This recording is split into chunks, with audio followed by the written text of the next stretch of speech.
Welcome to the Monocle Banking Podcast, your weekly foray into the world of capital, as always, curated by Monocle Solutions. I'm Michael Avery, and today we're talking venture capital. As legendary investor Arthur Rock once said, venture capital is the fuel for innovation's fire. And in South Africa, that is certainly a fuel that we need more of. Today we're lighting that match. We're going to unpack the state of VC in South Africa with Stephan Lamprecht, who's founder of VS Nova and lead researcher behind the SAVCA VC Industry Survey. It's a survey for the 2024 year, even though we're chatting in 2025, because it's a collation of all the data that happened during the calendar year. And we saw record deal flow to record low exits, which I guess isn't too much of a surprise, given what we've seen with fundraising in the last couple of years and the cyclical nature of VC. And hopefully we'll get to talk about some of the more uncomfortable questions around how we grow the ecosystem, how we drive policy at a government level to ensure that we can help founders and go deep into the future of South Africa's startup economy.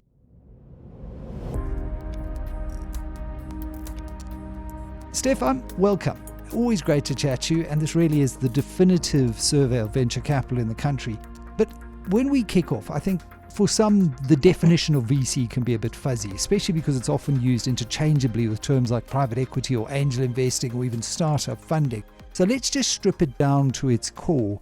What do you classify as VC for the purpose of this survey and our discussion? Good afternoon, Michael, and thanks again also for the opportunity again to speak to you. Yeah, when we say venture capital, it is part of the bigger private equity venture capital asset class. But for the South African survey, what we are particularly interested in are those early stage deals. So if you think about private equity related to, deals done by Nedbank or, the bigger private equity players that talking about later stage kind of deals, that's not what we're looking at in this survey. Yeah, we're talking specifically, deal sizes on average around 10 million rand. That involves an element of equity. So your investor, because it's early stage, there's not necessarily any assets like a bank would be interested in. So that investor would then take an ownership stake in the business, typically small amounts of equity.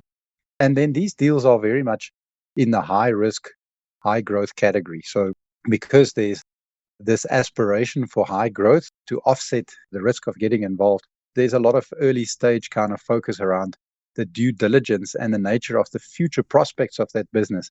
Whereas private equity would typically look at, what's historically telling us about the trajectory that this opportunity might hold for the future.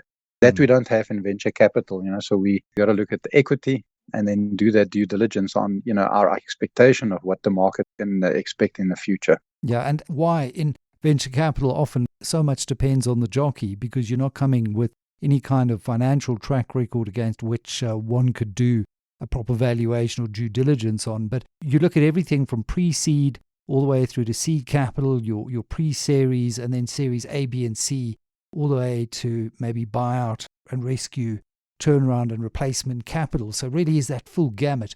24% year-on-year growth in total VC deal value really sounds impressive on the surface. When you strip out the numbers and you consider that exits have hit their lowest point ever, is the ecosystem, would you say, maturing or maybe at risk of getting stuck in a bit of a midlife crisis? At a headline level, how would you characterize the state of South Africa's VC sector at the moment? I would say, so when we describe it as, or try to describe it, one would have to look at different attributes, including the health of the ecosystem that supports these kind of deals.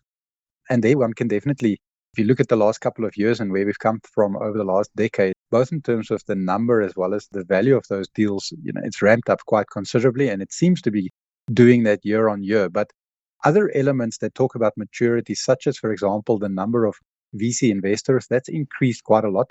So it's not just, the 2020, even before the 2010, where you had a handful of investors. There's a lot of diversity in the number and type of stakeholders that are in this space.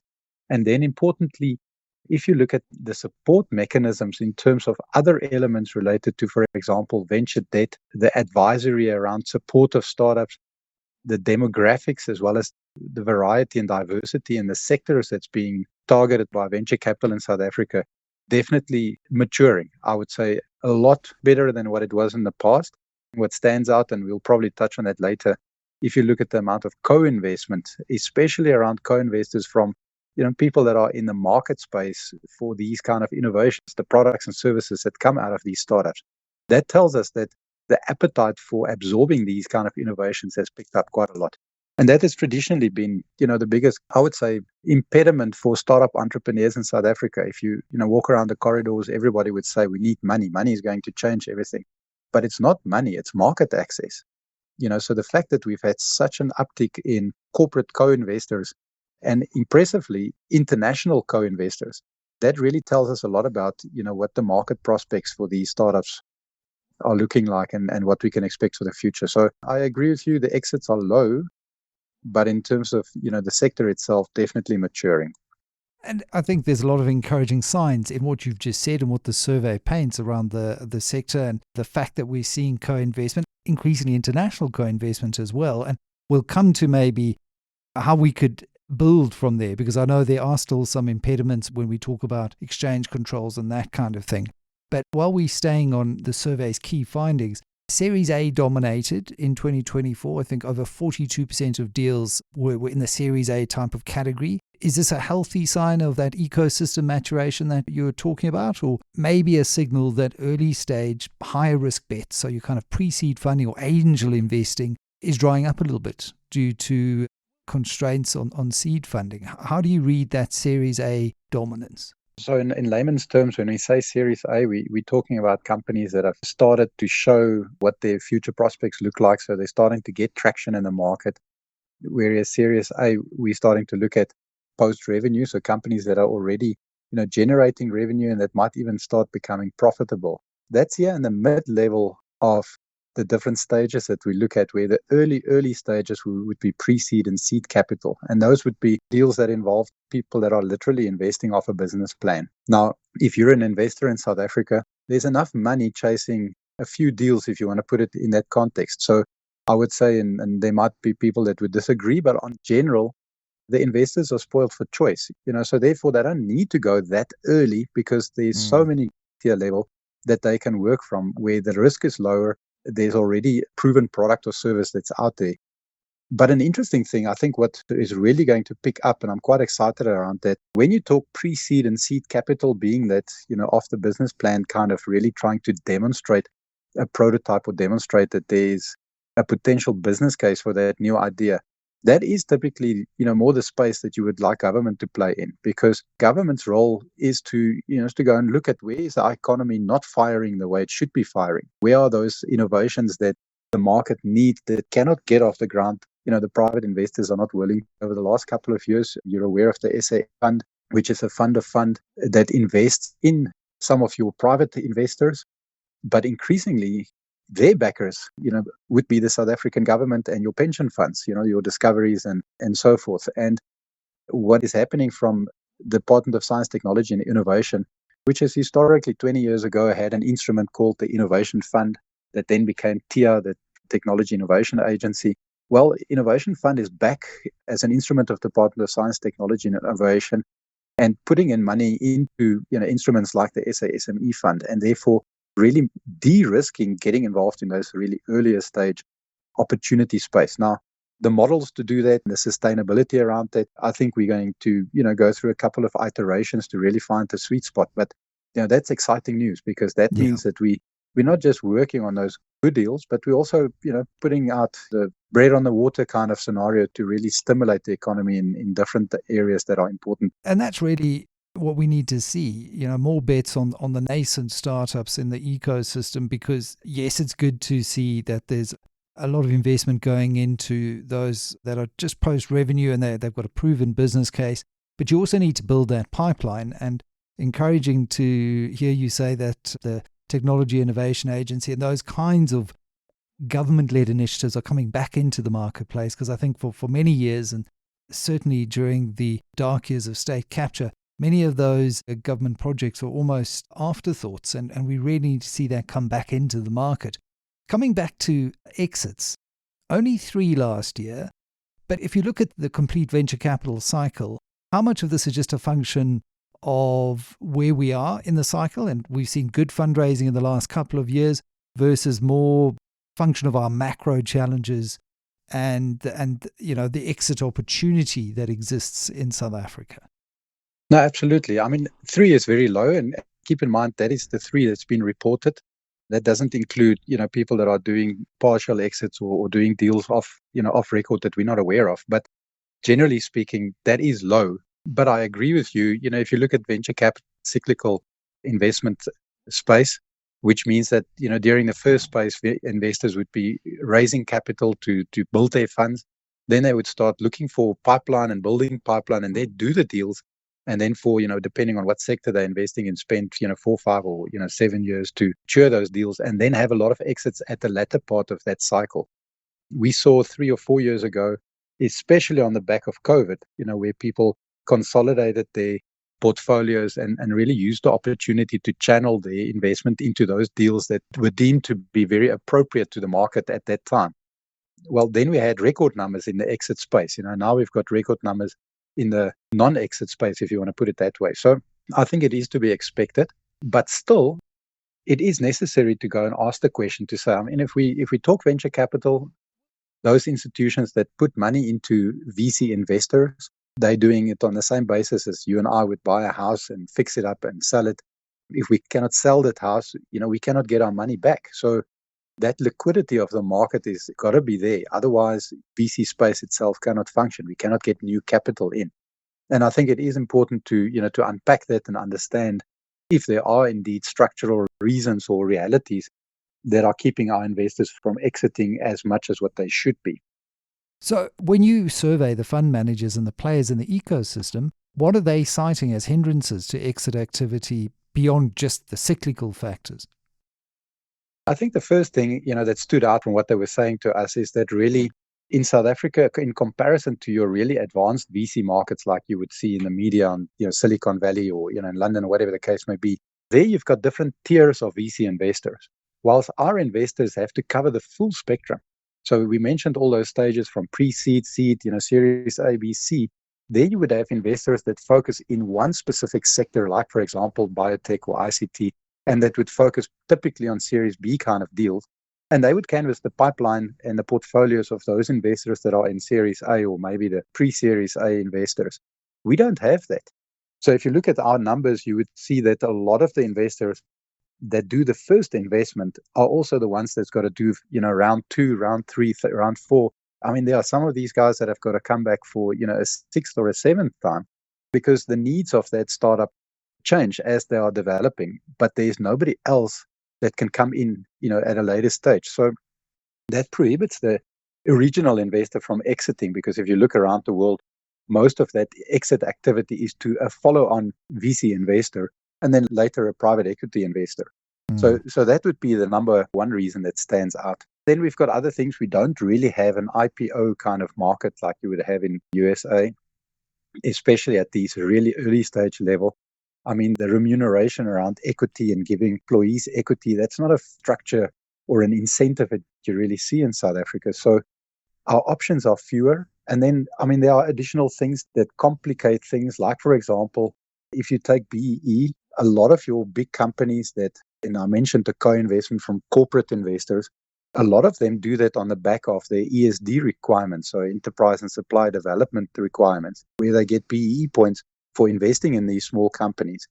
But if they exit, they lose those points, or they can lose those points. You understand? So there's not really an incentive if I'm Nedbank and I bought a very exciting fintech company, to then dispose of that. And who do I dispose to? Because I'm Nedbank, I need that company as a formal part of my supply chain, or it might be a technology provider. Yeah. And therefore, there's not really an incentive to discard them. So those practical things, I think, compound the challenge.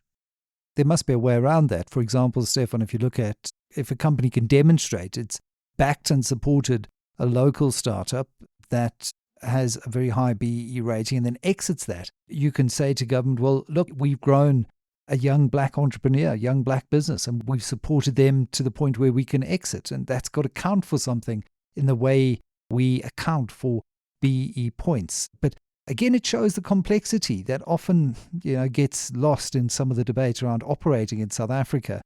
The other point for me is also on exchange controls, because if local entrepreneurs are forced to jump through opaque SARB hoops just to do a basic share swap or hold IP offshore, I mean, that to me is just further friction in a world where you're competing globally. It's unsurprising to see many of our promising founders incorporate in Delaware or London or even Mauritius. No, absolutely. And I like that word you're using, friction, because, I mean, we've got to make it as easy as possible. It is so difficult creating a business, especially in the market we're in at the moment. It's difficult to create a business anywhere in the world. And if we are adding these multi-layers of complexity, not just in terms of regulations, but in terms of, just doing business in general. I mean, I was staying at a guest house the other night where a wonderful place, great business. But every time I get there, the cables have been stolen and you can't get electricity. Eventually, they're selling the place. You understand? So got all these additional frictions that are making it difficult to do business. It's got to be easy to do business, not just red tape, but we've got to really, really champion our startups. We've got to champion our entrepreneurs, because without them, forget about transforming. We're not going to have an economy. These are the new products and services that we need to rely on in 5, 10, or 20 years from now. And we really got to pave the way for them to operate. So absolutely agree with you. And I mean, entrepreneurs, they've got to focus. I mean, every time you mention exchange control, I've got to wrap my mind around again. How do I deal with that? What's involved? What's changed in the meantime? New regulations that's come out, new notices. An entrepreneur doesn't have time to do that. And at the same time, they don't have the overheads to, finance people to look out for that on their behalf, signing up contracts, negotiating with complexities like the Reserve Bank, etc. So that really puts us at a disadvantage in terms of what other countries are doing. And hence, as you say, then some of them are opting from day one to just go and transport that business, transfer the IP into an international market and go and set up in Delaware or the UK, etc. That's definitely a problem for us. Well, absolutely, because I mean, ultimately what we might do is create an ecosystem where we've got all of these fund managers and all the best intention, but all the entrepreneurs are offshore. And when we look at the opportunity set here, the local VC market represents, from what I've seen, just 0.5% of the 643 odd billion US dollars in global VC pie. 0.5% of that pie. Given the right regulatory changes, how much of that capital do you believe South Africa could realistically attract if we did the right things? And especially from a regulatory perspective, let's say we had an SA startup Tsar appointed by the president tomorrow, and we abolish exchange controls or we tweak them to be a lot more VC friendly. How much could we actually, if we talk numbers, what's the potential to grow this even further in South Africa? I think it's a difficult one to answer, because one's got to stand back. And I mean, one's got the old saying of, start with the end in mind. If you look around the world, it's all following the same pattern where, there's a lot of countries that have got innovative startups, but eventually their biggest rounds of capital come from the markets that they go and commercialize in. And if that market is in China, then I'm going to look for a Chinese investor. And if it's in the US, I'm going to set up in Delaware and raise funding from Silicon Valley. So, that means that we are almost in South Africa priming our entrepreneurs to get them to go and play Wimbledon, in London. They're not going to play the competition back home. They're going to be going offshore and they're going to have their success there. And the question then's got to be, but when they have that success in that foreign market, how do we get the knock-on effect back in South Africa? Is it around, setting up the R&D centers here? If you look at our core competence, we seem to be extremely good at coming up with good products and services. Our innovations are really, really good. But the market might not be in South Africa. The market might be too small locally. So we've got to go into those international markets. And that's where these kind of value chains, you speak about exchange control, but also being able to bring some of that money back. If that entrepreneur has been successful, it needs to be open enough that he can be encouraged or she can be encouraged to come and do their next thing back in South Africa. So it's a complex answer, and it's not just a question of put money in and see what happens. We really got to think about how do we close that whole cycle to get the loop to really benefit the rest of the country. And I know the Global Entrepreneurship Monitor, the GEM, repeatedly stresses the importance of building these dense clusters over geographic dispersion. Would you go along with that? I mean, is that what we focus more on? And what does the data say about the success or failure of interventions that are aimed at kind of township and rural entrepreneurship? Because it's also, again, we hear it bandied about, this term, the township economy, and it seems more like a narrative than something that's more a slogan than something that actually is delivering any substance. It's a very good question. And it's a very topical question because, as you rightly indicate, I mean, you cannot open any conversation around public policy that doesn't talk about, township entrepreneurship, as well as, things like indigenous knowledge, etc. Where are the numbers? Is it really happening? And if we look from a theory point of view, and you mentioned the GEM report, the theory is very clear to say that you got to look at the clusters, because the cluster builds around the strengths of that ecosystem. So if I'm in the Northern Cape, and I might have very smart people doing very smart things, so there's no denial around that. But if we don't have access to capital, and in the Northern Cape there aren't companies that can absorb those products and services, that entrepreneur would have to go and extract himself and go and set up that business in wherever it be, in Johannesburg, or if it's an international business. I read the other day, and I've got 2 of these clients that are in the satellite technology space. None of their clients are South African. They don't even have African clients, but they're developing phenomenal products, from a South African base that they are selling in Europe, or they're selling in the East, or selling in the United States. Hugely successful South African case studies. But it didn't happen based on the market and the venture capital that's raised locally. It was raised internationally, because that's where that particular ecosystem is. That's where that market uptake is. So we got to change the narrative. If we are saying that we need to invest in our townships, if we are saying that, we need to invest in our people, talent doesn't discriminate. We know that. Smart people and people with good ideas, they come from everywhere. So we definitely need to embrace that. But as a country, we have to recognize that these clusters, where we've had to have put in that investment of creating tertiary institutions or creating incubators, where the VC investors or, the support agencies are based, we don't have the luxury of, spreading that too thin around the country. It will always be clustered in certain areas. So therefore, let's build those soft landing spots. If that entrepreneur from the Northern Cape needs to have time that they got to spend in Joburg, create that space.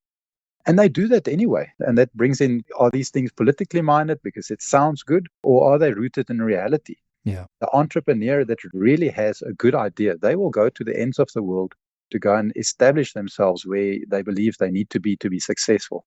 And I haven't seen that change at any stage. So I think it's a question of, maturing the conversation.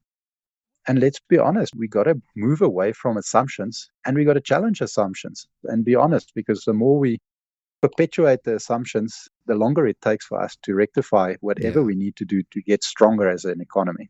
And it's borne out by the data in the survey. The Western Cape still dominates, I think just over half of all deals, but Gauteng-based managers did most of the investing. I mean, those are the 2 dominant regions. And so, we look at that and say, well, how do we better support that? You did ask, what the North Star of the industry should be. You asked the fund managers, distinct from their own internal motivators, what they consider should be the crucial medium-term objectives of the South African VC ecosystem. What did they say? It was quite interesting because, again, per this previous topic, and talking about the realities and priorities that we have locally. But the biggest thing was that for them to be successful, and you've seen it in the numbers, those that are successful have been successful on the basis of knocking their products into some kind of an international market. And therefore, we really got to go and create more channels to get to that foreign capital.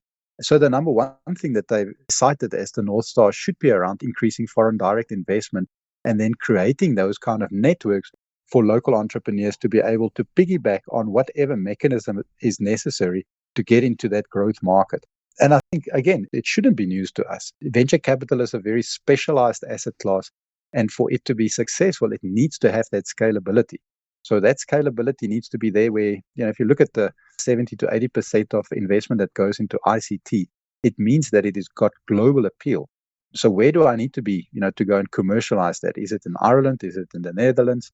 And that's where we got to create those kind of channels to get our investments and our opportunities really to tap into those markets. Just building on that, I mean, if this goal is of attracting increased foreign direct investment and creating international networks to drastically increase the amount of risk capital available to our local startups, I know a lot of work was done by the SA Startup Act movement and the committee and Matsi Madise and all of those individuals got all the way up to the president. I think it was just over 12 months ago. There was a workshop that was done virtually. Have we made any progress since then? Is there any sense in the industry that we're moving in the right direction from a lobbying perspective to ensure that the policymakers understand that with the stroke of a pen, we really can make a significant improvement to the environment in supporting our local entrepreneurs?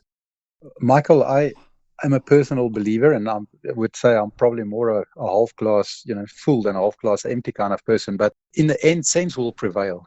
And you can see it, I mentioned in the beginning around TIA and the Innovation Fund. Things might not always happen exactly at the time that we are lobbying for it. And it might not happen at the time that we believe is when it's the most appropriate to happen. But eventually, it does happen. And you see that time and again that, even with the startup visa, you're seeing that the topic of exchange control coming up more and more in discussions.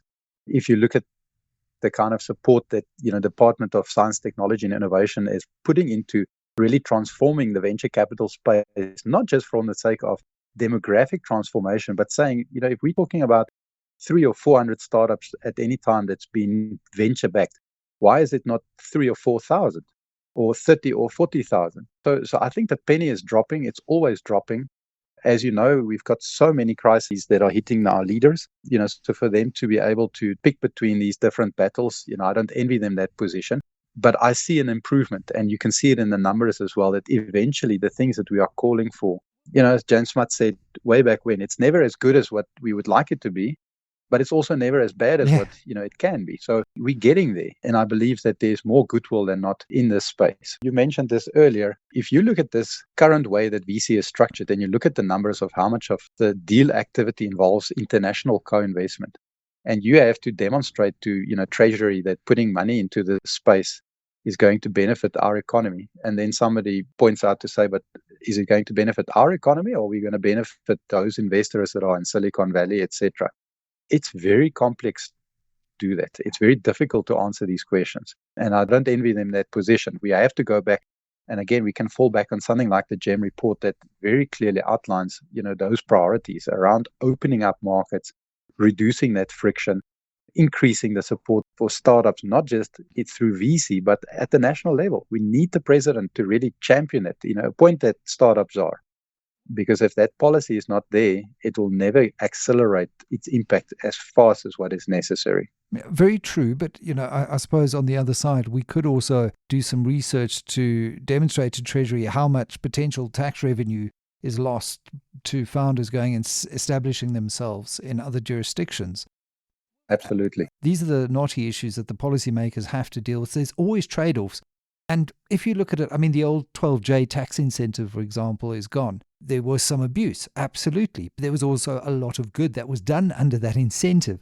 And I would like to believe there's appetite for a new incentive model. So just as we end off our time, Stephan, what would a smart, modern risk capital incentive for South Africa look like? I think, and one's not even allowed to use that 12J in name because it's got so many, connotations. But here was an incentive that was the first time in 20 or 30 years that we were actually able to create new revenue into the market by tapping into, high net worth individuals' taxes. And that directly resulted in additional investments that went into venture capital-backed businesses. Yeah. So we had so many good lessons. But a lesson is only a lesson learned if you go and apply it. And it confounds me why we are not applying those lessons. If we look at one of the biggest challenges in the VC space, not just for the private investors, but even for your innovation funds, having to go back to Treasury and motivate for more money.